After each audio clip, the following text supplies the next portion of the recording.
Hey everyone, welcome back. Glad to have you here for another deep dive. And this time, we're heading straight into the wild world of Japanese game shows. Yeah, this one's definitely one for the books. Buckle up, because we're diving deep into the story of Nasubi. We've got articles, videos, even fell down a few Wikipedia rabbit holes researching this one. It's a wild ride, so let's jump right in. Okay, so to start, we've got Tomoaki Hamatsu, but he's known to, well, everyone as Nasubi. Which, for anyone who doesn't speak Japanese, translates to eggplant. Yeah, and you could probably guess where that nickname comes from. Right, it's all about appearances. He's got this look that just screams comedic persona. It does make sense, though, right? Like physical comedy, exaggerated features, those are pretty huge in Japanese humor. Exactly. It's a quick way to get the audience on board with the joke. For sure. So we've got Nasubi, this aspiring comedian, enters a lottery, right? He's thinking, this is my big break, time to get on TV. The classic dream. Little does he know, he's just stumbled into Susunu, Denpa Shōnen, and let's just say, this show is notorious for its unconventional challenges. Unconventional is putting it mildly. We're talking next-level out-there reality TV. Think contestants surviving only on prizes they win from mail-in sweepstakes. Hold on, wait, that's the whole premise. Seriously. Oh yeah, that was the core concept. But then they cranked it up to 11, especially for Nasubi. Picture this. He's completely isolated. Isolated how? Like, no phone, no internet. We're talking completely alone in a Tokyo apartment. And get this, starting with absolutely nothing. No way, nothing at all. Not even clothes. His one goal, his only way out, is to win 1,000,000 yen, that's about $8,000 in US dollars, all from those sweepstakes. Wow, that's brutal. Starting with absolutely zero, how did he even... Okay, so the producers weren't totally heartless, at least not right away. They slipped him just enough food to not, starve to death in those first few days, like crackers and stuff. The real challenge was actually getting those prizes in the mail. So let me get this straight. He's totally cut off, all alone in this apartment, and for all he knows, he's filming some kind of audition tape. Right. That's the kicker. He had absolutely no clue that they were broadcasting the whole thing live 24/7. They were even editing it into a weekly highlight show. You're kidding. Nope. And get this, it became a national sensation. Imagine millions of people watching your every move, and you're totally in the dark. It's almost impossible to wrap your head around. Yeah. So what happened? Did he actually win anything? Well, won stuff, yeah. Early on, it was like the bare minimum, fiber jelly drinks, a bag of rice. No way. He had to survive on jelly drinks. Well, and the rice, but he actually had to eat it raw at first because he didn't have anything to cook it with. Are you serious? See, this is what I mean. It's like some crazy social experiment. Like, what were people getting out of watching this? Well, that's where I think the cultural context comes in. In Japan, there's this concept called gamen. Basically, it means enduring hardship, but with patience and dignity. Gamen. I like that. Makes you wonder if that same idea, that gamen, plays a role in how we approach our own challenges. Right. Yeah. Even if they're not as intense as Nasubi's, we all have those moments where you just got to, dig deep and push through it. Totally. And Nasubi, he kind of embodied that whole gamen thing, even if he had no idea about, the bigger picture.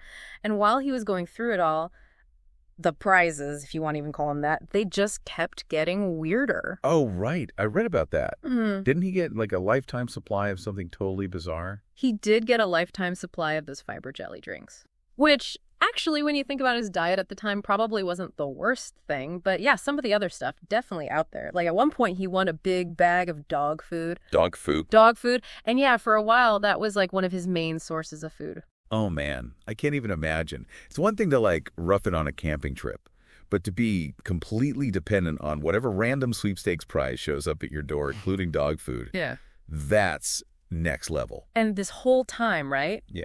Millions of people are watching this go down, and he's totally clueless. Totally oblivious. And it wasn't like it was a complete secret either. Some fans, they actually figured out where the apartment was, and paparazzi started showing up, so... Oh, no way. Yeah, the producers had to relocate him, blindfolded too, just to keep that whole isolation illusion going, Wow.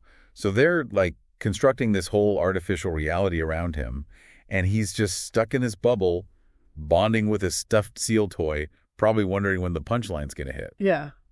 So did he ever actually find out what was going on while he was still in the apartment? So they're constructing this whole artificial reality around him, and he's just stuck in this bubble, bonding with a stuffed seal toy, probably wondering when the punchline's going to hit. So did he ever actually find out what was going on while he was still in the apartment, or? Nope, not at all. He just kept racking up those sweepstakes wins, eventually hit that million-yen goal.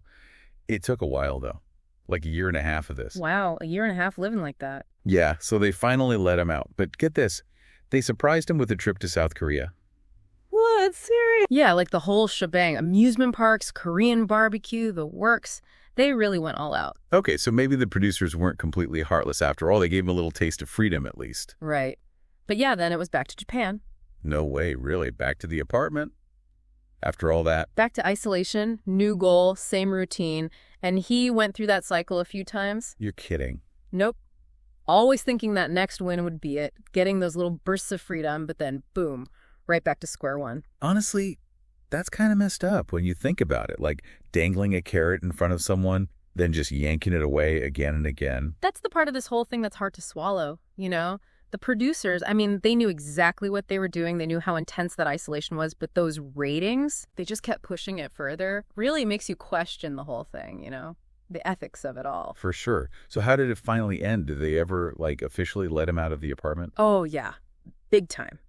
So picture this. He's in the apartment, right? Totally naked because that was part of the whole thing, and he's expecting another challenge. But then, out of nowhere, the walls literally come down. No way. And he's on the set of a live TV show, massive audience, everyone's going wild. That's insane.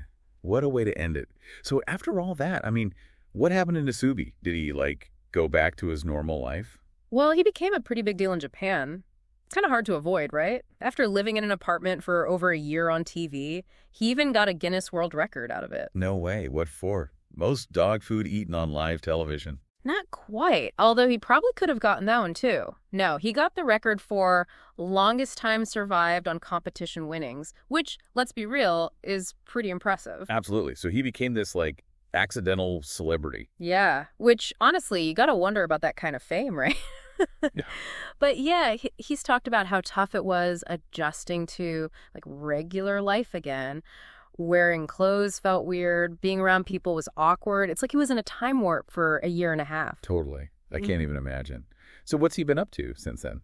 He actually stuck with entertainment, did some acting, variety shows, even had a role in a live-action anime series. Wow, that's wild. You never know where life's going to take you, I guess. Right. And here's a crazy thing. Back in 2020, when the pandemic hit, he actually spoke out about it. No way.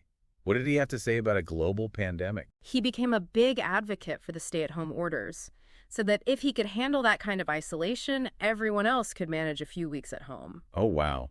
That's actually, like, a really interesting perspective. Yeah. It makes you think about, like, how these crazy random things can actually connect back to our lives in ways you'd never expect. Yeah.